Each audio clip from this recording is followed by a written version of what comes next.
দেখছেন চ্যানেল 9। প্রণব সাহা অপু আপনাদেরকে আমন্ত্রণ জানাচ্ছি। প্রতি রাত 11টায় এই অনুষ্ঠান আমরা শুরু করি। দেশ জুড়ে যে ধরনের তাপপ্রবাহ আমরা দেখছি এবং বিশেষ করে জনসাধারণ বা যারা নিম্ন আয়ের মানুষ বা যারা খেটে খাওয়া মানুষ একেবারে রাস্তায় হরদম চলতে হয়, তাদের জন্য অনেক বেশি সতর্কতার কথা বিশেষজ্ঞরা বলছেন। আমরা আজকে এই বিষয়গুলো নিয়ে একটু কথা বলতে পারবো। আমরা আমন্ত্রণ জানিয়েছি এমিরেটস অধ্যাপক ডক্টর ABM আবদুল্লাহ স্যারকে। স্যার, কৃতজ্ঞতা জানাচ্ছি আমাদের সঙ্গে আজকে যুক্ত হওয়ার জন্য। এবং স্যার, যেমনটা বলছিলাম যে দেশ জুড়ে দাবদাহ চলছে, সেই জায়গাটিতে এক ধরনের বিপজ্জনক তাপমাত্রার দিকেই কিন্তু আমরা, এবং সাধারণত চৈত্র বৈশাখ মাসটি তো এরকমই আমরা জানি, এবং নিশ্চয়ই আপনি জানেন যে 1962 এবং 1972 মানে ঠিক একই ধরনের, মানে প্রায় 41-42 তাপমাত্রা হয়েছিল, সেটি একটি দিক। এবং গেল বছরও আমরা দেখেছি যে অন্তত দুদিনের জন্য এ ধরনের তাপমাত্রা বিপজ্জনক মাত্রায় উঠেছিল। এবং সব কিছু মিলে আজকে আমরা কথা বলতে চাইব সাধারণ মানুষকে প্যানিক না হয়ে এই মুহূর্তে পরিস্থিতি কিভাবে মোকাবেলা করা যায়, কিভাবে ভালো থাকা যায়, সেটি নিয়েই কিন্তু আমাদের আজকের আয়োজন। সেই ধারাবাহিকতায় কি যুক্ত করবেন আবদুল্লাহ স্যার? ধন্যবাদ আপনাকে। শুধু দর্শকদেরকেও শুভেচ্ছা জানাই, স্বাগত জানাচ্ছি। যদিও প্রচন্ড গরম, সবার তো মানে নাভিশ্বাস বা হাঁসফাঁস অবস্থা আর কি। যদিও এটা কিছু কিছু লোকের জন্য বেশি ঝুঁকিপূর্ণ হয়ে যাচ্ছে, যেমন কর্মজীবী যে মানুষ, যারা বাইরে কাজকর্ম করে বাইরে যেতে হয়, বাধ্য হয়ে যেতে হয়, রাস্তাঘাটে যারা কাজ করেন, রিক্সাওয়ালা, শ্রমিক, খেতে খামার, তাদের জন্য ঝুঁকিটা কিন্তু বেশি। যদিও কেউ কিন্তু ঝুঁকিমুক্ত না, ছোট বাচ্চা থেকে শুরু করে বয়স্ক যারা, তাদেরও ঝুঁকিটাও কম না, সবার ঝুঁকি কিন্তু বেশি। এবং বিশেষ করে যারা কোমরবিডিটি, বিভিন্ন রোগে ভোগেন, যাদের আগে থেকে উচ্চ রক্তচাপ, ডায়াবেটিস, কিডনি লিভারের রোগী, হার্টের রোগী, স্ট্রোকের রোগী, ক্যান্সারের রোগী, বা যে কোনো কারণে বডির ইমিউনিটি কম, প্রতিরোধ ক্ষমতা কম, বা ধরেন প্রতিবন্ধী, ঝুঁকি মোরলের সবার মধ্যেই আছে।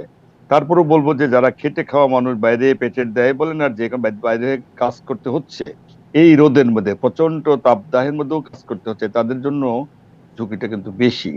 প্রথম কথা হলো, যারা এই রোদের মধ্যে অনেকক্ষণ কাজ করেন, ঘন্টার পর ঘন্টা কাজ করেন, প্রথমেই হয় যে তাদের পানি শূন্যতা, ডিহাইড্রেশন বলে। শরীরতে ঘাম দেয়, ঘাম দিলে পানি বের হয়ে যায়, পানির সাথে কিন্তু আবার লবণ বের হয়ে যায়।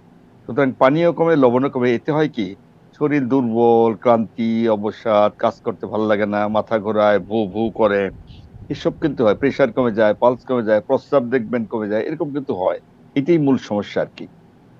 আরেকটা সমস্যা হয়, যারা অনেকক্ষণ, বা হয় মানে হয় না তা না, হতে পারে, সেটা হলো যারা ঘন্টার পর ঘন্টা রোদে দাঁড়ায় রয়েছে, রোদে কাজ করছেন, দাঁড়ায় না দাঁড়ায় বসে, যে কোনো ভাবে হোক বাধ্য হয়ে কাজ করতে হচ্ছে। দেখা যায় যে একটা পর্যায়ে টেম্পারেচার, বডির টেম্পারেচার বাড়তে, শরীরের টেম্পারেচার বা তাপমাত্রা বাড়ে, 104-5 ডিগ্রি ফারেনহাইট ক্রস করে যায়, অথবা সেন্টিগ্রেডে আমরা 40 ডিগ্রি সেন্টিগ্রেড বলি। দেখা যায় যে রোগীর টেম্পারেচার বেড়ে যাচ্ছে, কিন্তু গার মধ্যে আর ঘায়ে ঘাম কিন্তু বন্ধ হয়ে যাচ্ছে, গাটা একদম গরম, একদম আমরা বলি হট ম্যান, একেবারে ড্রাই হট, মানে হাই টেম্পারেচার হট স্কিন, এইটা বলে আর কি। টেম্পারেচার অনেক 105-এর উপরে, চামড়াটা একেবারে লাল হয়ে যাচ্ছে, গরম, ঘামের কোনো বালাই নাই। এই যে অবস্থা, এইটা কিন্তু মোর ডেঞ্জারাস। এই সময় দেখা যায় রোগীর মাথা ব্যথা, মাথা ঘোরা, মাথা ভুবু করা, বমি বমি লাগা, বমি হওয়া, একটা পর্যায়ে কিন্তু মানুষটা অজ্ঞান হয়ে যেতে পারে, যাকেই বলা হয় হিট স্ট্রোক। এটাই কিন্তু ডেঞ্জারাস। আপনারা হয়তো জানেন, আমি কারো ভয় দেওয়ানোর জন্য বলছি না বা প্যানিক করানোর জন্য বলছি না, আজকে পর্যন্ত খুব সম্ভবত হিট স্ট্রোকে 4 জন কিন্তু মারা গেছে, হিট স্ট্রোকে আক্রান্ত হয়ে। জিনিসটা জটিল, সিরিয়াস। সময় মতো যদি চিকিৎসা না হয়, তাহলে মৃত্যুর ঝুঁকিও কিন্তু থাকে। সেই জন্যই আমি যেটা কথাটা বলতে চাচ্ছি, যারা বাধ্য হয়ে রোদে যান, কাজকর্ম করতেই হয়, তারা অবশ্যই রোদে যাবেন, যেতে তো হবেই, কাজকর্ম করবেন। তারা অনেকক্ষণ রোদে একটানা থাকবেন না, কিছুক্ষণ রোদে থাকবেন, কিছুক্ষণ ছায়াতে আসবেন, অন্তত 5-10 মিনিটের জন্য হলেও ছায়াযুক্ত স্থানে থাকবেন। আর রোদে গেলে রোদে কাজ করতে হবে। রোদে কাজ করলে আরেকটা কাজ করতে হবে আপনাদের, অবশ্যই মাথায় ছাতা ব্যবহার করবেন, অথবা অনেকে হ্যাট বলে, বড় টুপির মতো, যদি কেউ পারেন এটাও ব্যবহার করতে পারেন। এটা কিন্তু আপনাকে প্রোটেকশন দেবে। কিন্তু একটানা ঘন্টার পর ঘন্টা রোদে থাকবেন না, কিছুক্ষণ ছায়াযুক্ত স্থানে থাকবেন। এর সাথে, যেহেতু বললাম যে শরীরের পানি বের হয়ে যায়, ডিহাইড্রেশন হয়, পানির শূন্যতা হয়, প্রচুর লিকুইড খেতে হবে আপনাদের, পানি পান করতে হবে বেশি। কিন্তু মনে রাখবেন, শুধু নর্মাল পানি না, পানিটা অবশ্যই বিশুদ্ধ হতে হবে, এবং ওর মধ্যে একটু লবণ মিশিয়ে নেবেন, কারণ বডির লবণ বের হয়ে যায়। মাঝে মধ্যে এটা ওর স্যালাইন খেতে পারেন। পানির মধ্যে একটু লবণ মিশিয়ে খেলে এটা আপনার জন্য আরো বেশি উপকারী হবে। শুধু পানি না, পানি, ডাব, স্যালাইন, মাঝে মধ্যে শরবত বা ফলমূলের রস এগুলো খেতে পারেন। লিকুইডটা বাড়াইতে হবে, কিন্তু একটা কথা খুবই জরুরি, মাঝে মধ্যে আমি মিডিয়াতে দেখছি বা পত্রিকা দেখতেছি, মানুষ এই গরমে তৃষ্ণার্ত হয়ে রাস্তাঘাটের কিন্তু কত শরবতের নামে কত কিছু যে বিক্রি হচ্ছে, গুড়ের শরবত, আখের শরবত, চিনির শরবত, ফলের শরবত, কত কি কি নামে রং টং দিয়েও বিক্রি করে। হুম। এই জিনিসগুলো আপনি পারতপক্ষে অ্যাভয়েড করবেন, কারণ এগুলো কতটুকু স্বাস্থ্যসম্মত, কতটুকু বিশুদ্ধ, এইটা নিয়ে কিন্তু প্রশ্ন আছে সবারই, আমরা আপনারা নিজেরাও বুঝেন। আপনি এই জিনিসগুলো খাবেন না, নিজের ঘরে তৈরি মানে পানি টকবক করে ফুটিয়ে বোতলে আনে সেই পানি পান করেন, এটা সবচেয়ে ভালো। সোজা কথায় পানিটা যেন বিশুদ্ধ হয়, এটা জরুরি। আরেকটা হলো যে রাস্তাঘাটে অনেকে দিয়ে খাওয়া দাওয়া করে, একদম খোলামেলা, ঢাকনা নাই, মাছি পড়ছে, মশা পড়ছে, ধুলাবালি পড়ছে, এমনি তো আমাদের বায়ু দূষণে ঢাকা তো 1 নম্বর 2 নম্বরে উঠানামা করে।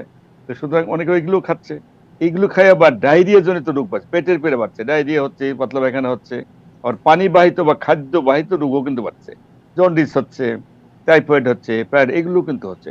সুতরাং আমাদেরকে এই ব্যাপারটাও সবাইকে একটু নজর রাখতে হবে। আরেকটা কাজ করবেন সবাই, সেটা হলো বাইরে যারা কাজ করেন কাপড় চোপড়টা একটু ঢিলে ঢালা করেন, একদম টাইট যেন না হয়, লুজ হলে একটু ভালো হয় আর কি। এবং কাপড় চোপড় নিয়ে আমার একটি প্রশ্ন আছে, সেটি আমি একটু করতে চাইবো, যে বিশেষ করে এটি শিশুদের ক্ষেত্রে বিশেষ করে আমরা জানি যে 28শে এপ্রিল পর্যন্ত স্কুলের ছুটিটি বর্ধিত করা হয়েছে, এবং এটি একটি স্বস্তির একটা জায়গা যে এইটি হওয়ার সঙ্গে সঙ্গে সেটি হলো একটি দিক। আবার অনেকেই জিজ্ঞেস করে, বিশেষ করে কোচিংগুলো খোলা এবং সেখানে শিশুদেরকে যেতে হচ্ছে, বাচ্চাদেরকে যেতে হচ্ছে, সেখানে অসুস্থ হওয়ার খবর না পাওয়া গেলে এক ধরনের ঝুঁকি তো সৃষ্টি হয়। এই বিষয়গুলো নিয়ে আমি কথা বলবো, একদম ছোট্ট একটা বিরতি নিয়ে ঘুরে এসে আপনার কাছ থেকে এগুলো একটু শুনবো। দর্শক, এই মুহূর্তে দিচ্ছি আরেকটি ছোট্ট বিরতি, আমাদের সঙ্গে থাকুন।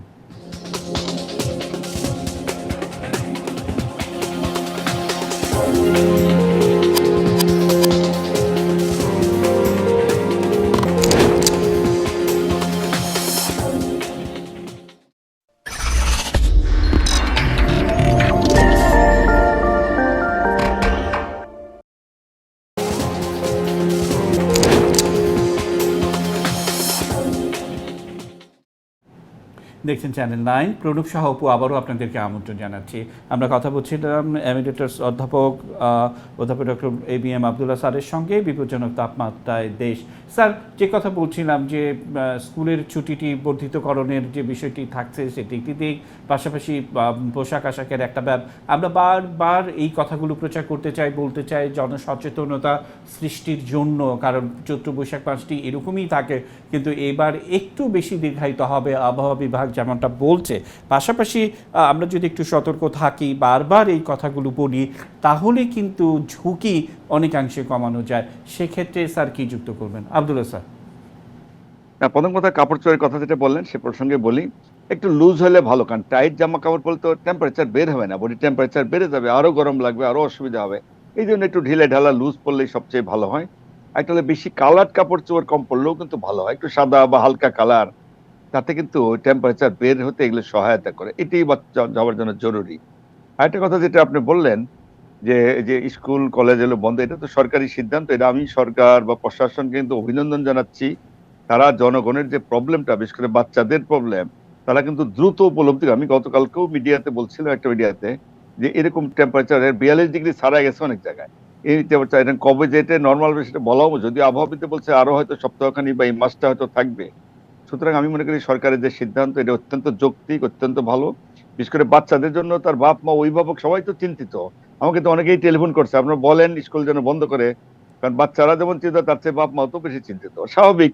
কারণ ছোট ছোট বাচ্চা স্কুলে যাবে, বাইরে যাবে, দৌড়াদৌড়ি লাফালাফি করবে এই রোদের মধ্যে, তারপর একটু অঘটন হয়তো করে। আর বাচ্চারা দেখবেন স্কুলের সামনে কত রকমের দোকান সাজিয়ে রাখছে, একেবারে পানীয় থেকে শুরু করে কত রকমের চটপটি টটপটি কি কি আছে, বা খাওয়া দাওয়া ছিল তো একদম খোলামেলা।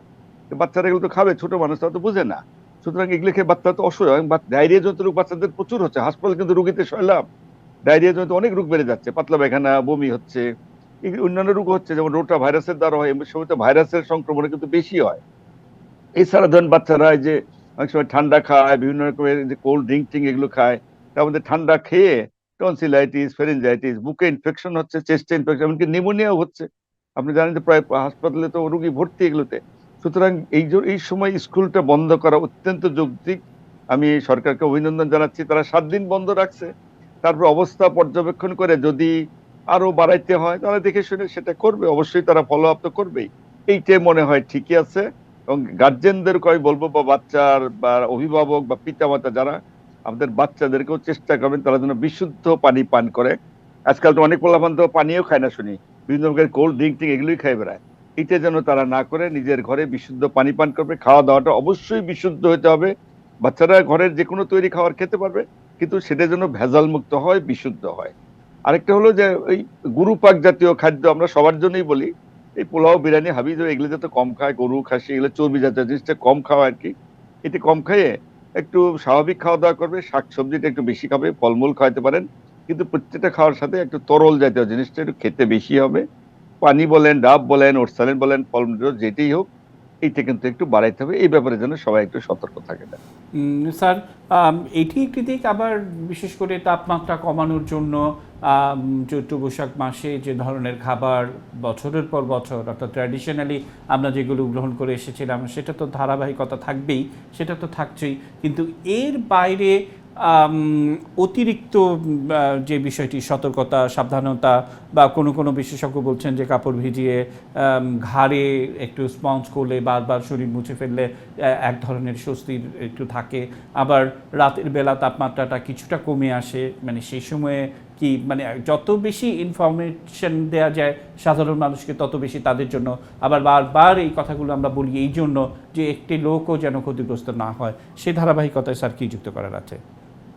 না, প্রথম কথা আপনি যে কথাটা বললেন আপনার সঙ্গে আমি সম্পূর্ণ একমত। আমাদের টার্গেটটা হলো জনগণকে সচেতন করা, তাদেরকে একটু কষ্ট থেকে লাঘব দেওয়া, তারা যেন ভালো থাকেন, তারা যেন সুস্থ থাকেন, অসুখ বিসুখ হয়ে যেন হাসপাতালে দৌড়াইতে না হয়, এটাই কিন্তু আমাদের টার্গেট। এবং আপনারা কিন্তু এই উদ্দেশ্য নিয়ে আজকে যে প্রচার করছেন, আমি আপনাকে অভিনন্দন জানাই, ধন্যবাদ জানাচ্ছি এই সুন্দর একটা অনুষ্ঠান আয়োজন করার জন্য। এবং এটা বারবার আশা করি দেখাবেন, জনগণ শুনবে, তারা কিন্তু আশ্বস্ত হবে। আমাদের টার্গেট হলো, বা আমি যেটা বলতে চাচ্ছি, প্রতিকার প্রতিরোধ, যেন আপনি অসুস্থ না হন। অসুস্থ হয়ে হাসপাতালে দৌড়াতে একটা বিড়ম্বনা, হাসপাতাল অলরেডি রোগীতে সয়লাভ হয়ে গেছে। কোনো কোনো জায়গায় শুনছি ইভেন যে বাচ্চাদের হাসপাতাল বেড নাই, খালি নাই, একেবারে ফ্লোর পর্যন্ত, বারান্দা পর্যন্ত রোগীতে ভর্তি। এই অবস্থা থেকে পরিত্রাণের তো মূল কথাটাই হলো প্রতিকার প্রতিরোধ। এই গরম থেকে বাঁচার জন্য যা যা করা দরকার এগুলো কিন্তু আপনাদের করতে হবে। যে কথাটা আমি শুরুতেই বললাম, অযথা অপ্রয়োজনীয় কেউ বাইরে যাবেন না, ঘোরাফেরা করবেন না। যাদেরকে কাজে যেতেই হয় তারা অন্তত যে কাজগুলো যদি সম্ভব হয়, সারাদিনের কাজগুলো যদি সকালে বা বিকেলে বা যখন কম ট্রাভেল তখন যদি করতে পারেন আরো ভালো হয়। আর যাদের যেতেই হয় তারা অবশ্যই বাইরে তো কাজ করবেনই, কিন্তু একটা ছাতা নিয়ে যাবেন। কাপড়ের কথা তো বললামই, অবশ্যই পানীয়টা পান করবেন যেন বিশুদ্ধ হয়। এই কাজগুলো করবেন। বিশেষ করে যারা ছোট বাচ্চা, যারা বয়স্ক, তারা চেষ্টা করবেন নেহাত প্রয়োজন ছাড়া বাইরে যাবেন না, ঘরেই থাকবেন। ঘরটাকে যেন একটু কুল রাখার যতটুকু সম্ভব, ফ্যান ছাড়া বা যাদের সামর্থ্য আছে এসি ছাড়া এগুলো করতে পারেন। গা মুছায় নিতে পারেন, গা মুছালে হয়তো কি দিলে টেম্পোরারি হয়তো আরাম পাবেন। বেশি ঘাম দিলে একটু মুছিয়ে রাখলেন, তাতে ক্ষতি হবে না। অনেকে আবার সারাদিন শুনি যে একেবারে 5 বার 7 বার 10 বার গোসল করে, এটা করা কিন্তু দরকার নাই। একবার বা বেশি হতে 2 বার গোসল করতে পারেন, কারণ যতই গোসল করেন টেম্পোরারি, কিন্তু এটা তো পার্মানেন্ট কিউর হচ্ছে না আপনি। সুতরাং এটা করে আবার ঠান্ডা যেন না লাগান, এটাও খুব জরুরি। স্যার, আরেকটা হলো হ্যাঁ স্যার, আপনি বলেন, তারপর আমি প্রশ্ন আরেকটা যাচ্ছি। আরেকটা না, আরেকটা হলো সেটা হলো এই বাইরে থেকে অনেকে এসে হয়তো গরম থেকে আসলো, ঘরে ঢুকে এক ঢকঢক করে ফ্রিজের পানি, বরফ দিয়ে পানি সমানে ঠান্ডা খায়, এটাও কিন্তু ঠিক না। কারণ অতিরিক্ত বাইরে থেকে গরম, ভিতরে ঠান্ডা ঢুকালেন, এই যে ইমব্যালেন্স হয়ে গেল টেম্পারেচারের, তাতে আবার এই যে টনসিলাইটিস, ফ্যারিনজাইটিস, নিউমোনিয়া জাতীয় বা সাইনোসাইটিস এগুলো কিন্তু হচ্ছে। সুতরাং এসে ঠান্ডা পানি খাইতে হয়তো মজা লাগবে, কিন্তু শরীরের জন্য কিন্তু অত খুব যে উপকার হবে তা কিন্তু না। আপনি নর্মাল স্বাভাবিক পানি খান বা সামান্য একটু ঠান্ডা করলেন, একবারে বরফ মিশে করা ঠান্ডা করে খাওয়া এটা কিন্তু ঠিক না। এটা এটা না করাই ভালো, এটা সবাই অ্যাভয়েড করেন। এই ব্যাপারে যেন সবাই একটু সতর্ক থাকে। তো স্যার, বিশ্বব্যাপী আবহাওয়াবিদরা বলছেন যে বিশেষ করে জলবায়ু পরিবর্তনের যে ঝুঁকি বা জলবায়ু পরিবর্তনের নানা চ্যালেঞ্জগুলো কিন্তু আমাদের সামনে এসছে। এবং আপনি নিশ্চয়ই জানেন যে কিছুটা শুরুর দিকে আমি বলেছিলাম যে 1962 সালে 3 দিন এই ধরনের 42-এর উপরে তাপমাত্রা ছিল। 72 সালেও প্রায় 3 থেকে 4 দিনের কিছু বেশি সময় ধরে এরকমটা ছিল। এবং এই সময়টিতে এই বছর কিন্তু একটু বেশি, অর্থাৎ আরও আবহাওয়াবিদরা কেউ কেউ বলছেন 11 দিন, কেউ কেউ বলছেন যে আরও 12-13 দিনও কিন্তু এরকম পরিস্থিতিটি থাকতে পারছে। অর্থাৎ জলবায়ু পরিবর্তনের যে ঝুঁকি সেগুলো কিন্তু অসুখ বিসুখই হোক, স্বাস্থ্য হোক, নানাভাবেই কিন্তু আমাদের মধ্যে পড়ছে এবং আমাদের কাজ হচ্ছে এই চ্যালেঞ্জগুলো উতরে যাওয়া। যত বেশি প্রচার করব, যত বেশি মানুষকে সম্পৃক্ত করতে পারবো। আপনি যেমনটা বলছিলেন 4 জনের মৃত্যুর খবর এবং আরও বেশ কিছু, বিশেষ করে পশ্চিমবঙ্গেও মৃত্যুর খবর আছে। এই জায়গাগুলো যত বেশি মৃত্যু এড়ানো যাবে, যত বেশি সচেতন করা যাবে, তত বেশি কিন্তু আমাদের সার্থকতা, মানুষ হিসেবে আমাদের যে দায়িত্ব রয়েছে সেই দায়িত্ববোধ থেকেই কিন্তু এই কথাগুলো। নিশ্চয়ই আপনার অনেক কিছু যোগ করার আছে, শেষ কথা কি যুক্ত করবেন আব্দুল্লাহ স্যার? না, শেষ কথা একটাই, যেমন কিছু তো জন্য প্রাকৃতিক দুর্যোগ, এর উপরে তো কারো হাত নাই। আমাদের দুর্যোগ কিন্তু দুই ভাবে হচ্ছে, একটা হলো প্রাকৃতিক ভাবে হচ্ছে, সেখানে কিছু করার নাই। তো মনুষ্য সৃষ্ট দুর্যোগও কিন্তু আছে, মানুষের তৈরি দুর্যোগ কিন্তু কম না। তার জন্য এই যে বৈশ্বিক সমস্যা, টেম্পারেচার বলেন বা এই যে পরিবেশ দূষণ, অনেক কিছু তার মধ্যে জড়িয়ে পড়ছে। তো যতটুকু সম্ভব, যেহেতু এটা হয়ে গেছে, তো একদিনে সারবে না। আমরা আমাদেরকে যতটুকু সতর্কতা অবলম্বন করা সম্ভব, আমাদেরকে বাঁচাতে, আমাদের দেশকে, মানুষকে ভালো রাখতে, সুস্থ রাখতে যা যা করা দরকার আমরা করে যাও। আমাদের আমাদের নিজেদের দায়িত্ব কিন্তু পালন করা, যা যা করা দরকার কিন্তু আমরা করব। সামগ্রিকভাবে সবাই, প্রশাসন তার দায়িত্ব পালন করবে, আমি আমার দায়িত্ব পালন করবো, এবং জনগণকে সচেতন করার জন্য আমি যে কথাগুলো বললাম, আশা করি আপনার যতটুকু সম্ভব এগুলো মেনটেন করে চলেন। আপনার জন্য ভালো থাকেন, আপনার জন্য সুস্থ থাকেন। আমার কথাটা হলো, অনেকেই বলে যে হাসপাতালে আমাদের ডাক্তারদের সামর্থ্য আছে কিনা, চিকিৎসা করতে পারবে কিনা, নার্সরা পারবে কিনা। আমরা ডাক্তাররা কিন্তু চিকিৎসা করতে পারবো, আমাদের সামর্থ্য আছে। কিন্তু আমি এর কথা হলো, আপনারা প্রতিরোধমূলক ব্যবস্থাটা বেশি নেবেন, যেন ডাক্তার কাছে যেতে না হয়। ডাক্তার কাছে যে মানামানি, হাসপাতালে যাওয়া মানেই তো একটা বিড়ম্বনা, দৌড়াদৌড়ি। একটা বাচ্চার যদি অসুস্থ হয়, তার মা বাপ, দাদা দাদি থেকে শুরু করে সবাই কিন্তু টেনশনে ভোগে। সুতরাং আমাদের যতটুকু সম্ভব প্রতিরোধমূলক ব্যবস্থা নিতেই হবে, যাতে এই গরম থেকে আমরা আমাদেরকে রক্ষা করতে পারি। এটা কবে যাবে আমরা জানি না, আবহাওয়াবিদরা বলছে হয়তো 7 দিন বা 10 দিন বা 15 দিন যাই থাক। টেম্পারেচার অলরেডি কোনো কোনো জায়গায় কিন্তু 42 ডিগ্রিও ছাড়াই গেছে। এই বাড়াটা যদি অব্যাহত থাকে, তাহলে এটা একটা বিশাল আমাদের জন্য একটা ঝুঁকিপূর্ণ অবস্থার মধ্যে আমরা পড়তে যাচ্ছি, হয়তো বা জানি না, হয়তো আল্লাহ তাআলা জানেন কি হবে। আমি চাই যে আপনার জন্য ভালো থাকেন, আপনারা সুস্থ থাকেন। আমাদের প্রতিরোধ ব্যবস্থা যা যা বললাম, খাওয়া দাওয়া, পানীয়, এগুলো আপনারা মেনটেন করবেন। বিশেষ করে চলাফেরা, আবার বলছি, আপনার অযথা আপনি বাইরে যাবেন না, ঘরে থাকার চেষ্টা করবেন, ছায়াযুক্ত স্থানে থাকবেন। আর যারা বাইরে কাজ করেন, অবশ্যই রোদে কাজ করবেন, কিছুক্ষণ পর পর একটু ছায়াতে যাবেন, অর্থাৎ রোদেও থাকবেন, কিছুক্ষণ ছায়া, তাহলে এই ঝুঁকিগুলো আশা করি এড়ানো সম্ভব হবে এতে। আর যে কোনো অসুবিধা হলে, ডায়রিয়া হলো, বমি, পাতলা পায়খানা বা অন্য যে কোনো যদি প্রবলেম হয়, বা টনসিলাইটিস যেগুলো বললাম, ফেরিনজাইটিস বা নিউমোনিয়া, এই ধরনের কোনো প্রবলেম যদি, বিশেষ করে বাচ্চাদের যদি ভমিটিং হয়, ডায়রিয়া হয়, আপনার ঘরে বসে না থেকে অবশ্যই ডাক্তারের পরামর্শ নেবেন। টেলিফোন, টেলিমেডিসিন, আজকাল অনেক সুযোগ সুবিধা আছে। এই সুযোগগুলো আপনার কাজে লাগে, যেন সময় মতো চিকিৎসা নেন। কোনো ঝুঁকি কিনা নিজেরা নিতে যাবেন না। বিশেষ করে যেটা কথা বলা হয়, হিট স্ট্রোকের মতো যদি অবস্থা কারো হয়, এইটা যেন কারণ হয়, এই ব্যাপারে সবাই যেন সতর্ক থাকেন। আরেকটা কথা বলা দরকার, হিট স্ট্রোক যারা, অনেকের একটা আইডিয়া অলরেডি হয়েই গেল, অনেক টেম্পারেচার হাই, ঘাম নাই, রোগী অজ্ঞান হয়ে যাচ্ছে, এরকম যদি কেউ থাকেন বা কোনো রোগী থাকে, বা কি যিনি রোগী উনি যদি মনে করেন যে হিট স্ট্রোকের মতো অবস্থা হচ্ছে, তাকে কিন্তু দ্রুত ছায়াযুক্ত স্থানে নিতে হবে, গাটা মুছিয়ে দেবেন, শরীরটা সম্ভব হলে ফ্যান চালালে ফ্যান, থাকলে ফ্যান চালাবেন, তাল পাখা থাকলে তাল পাখা চালাবেন, যদি এসি সম্ভব এসি চালাবেন। আর যদি অজ্ঞান হয়েই যায়, তাকে কিন্তু দ্রুত হাসপাতালে নিয়ে চিকিৎসা করতে হবে। এই ব্যাপারে যেন সবাই সতর্ক থাকেন। কেউ যেন বিশেষ করে যে হিট স্ট্রোকের মতো রোগী, যেখানে রোগীরও যেমন দায়িত্ব আছে, তার আশেপাশে যদি কেউ থাকেন, তারাও কিন্তু এই ব্যাপারটা খেয়াল করেন। কোনো রোগী যদি এরকম মনে হয়, সাথে সাথে কিন্তু তাকে এই কাজগুলো করবেন এবং দরকারে হাসপাতালে নিয়ে যাবেন। এই ব্যাপারটা যেন সবাই সতর্ক থাকে। স্যার, স্যার আমি একেবারে শেষ পর্যায়ে চলে এসেছি। আবারও দেখা হবে আমাদের অন্য আয়োজনে। কারণ আমি যে যে কথাটি শুরুতে বলেছিলাম, সাধারণ মানুষকে আমরা বারবার এই তথ্যগুলো প্রচার করতে চাই, বারবার শোনাতে চাই, যাতে একটি প্রাণও যেন ক্ষয়ের মুখে না পড়ে এবং একটি প্রাণ সবার কাছেই মূল্যবান, সেটি যেন আমরা করতে পারি। স্যার, আমাদেরকে সময় দেওয়ার জন্য অসংখ্য ধন্যবাদ এবং কৃতজ্ঞতা জানিয়ে আজকের আয়োজন শেষ করতে চাই। দর্শক, এই ছিল আমাদের আজকের আয়োজন। এবং যারা নিয়মিত চ্যানেল 9 দেখেন, রবি থেকে বৃহস্পতি রাত 11টায় এই আয়োজন নিয়ে আমরা হাজির হই। আজ বিদায় নিচ্ছি, শুভরাত্রি।